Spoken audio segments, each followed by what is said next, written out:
Hello wise வணக்கம் மக்களே. Big பாஸோட டே 72 promo தாங்க பார்க்க போகிறோம். ப்ரோமோ 1ல் பார்த்தீங்கன்னா இங்கே ஒரே கடுப்பாக இருக்குதுங்க. சாண்ட்ரா வழக்கம் போல் திரும்பியும் திவ்யாவோட கதையை எடுத்துக்கிட்டாங்க. விக்ரம் கிட்ட உட்காந்து கதை கேட்டிருக்காங்க. டெய்லியும் ஒரு ஆள் சிக்கிடுறாங்க இவங்ககிட்ட கேட்கறதுக்கு. டெய்லியும் அடுத்த கதையாக அறுத்துட்ருக்குறாங்க.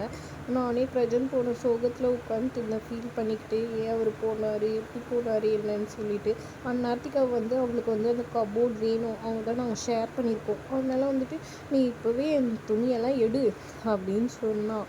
அந்த பெட்டு வேணும் அவளுக்கு, அந்த கப்போர்ட் வேணும் அப்படின்னு பில்டப் பண்ணுறாங்க. ஆனால் உண்மையிலே நடந்தது திவ்யா நீங்கள் எடுத்து வைக்கிறீங்களா இல்லை நான் எடுத்து வைக்கிட்டோமான்றதை தான் கேட்டாங்க. இவங்க என்னமோ ஓவராக ரியாக்ட் பண்ணிவிட்டு இப்பயும் எல்லாருக்கிட்டையும் தப்பாக திவ்யாவை பற்றி சொல்லிட்டுருக்காங்க. சாண்ட்ராக்கு வெளியே போகிறதுக்கான நேரம் வந்து விட்டது, வெளியே அனுப்பிச்சி விடுங்களா சீக்கிரம் இந்த சாண்ட்ராவன்ற மாதிரி தாங்க தோணுச்சு.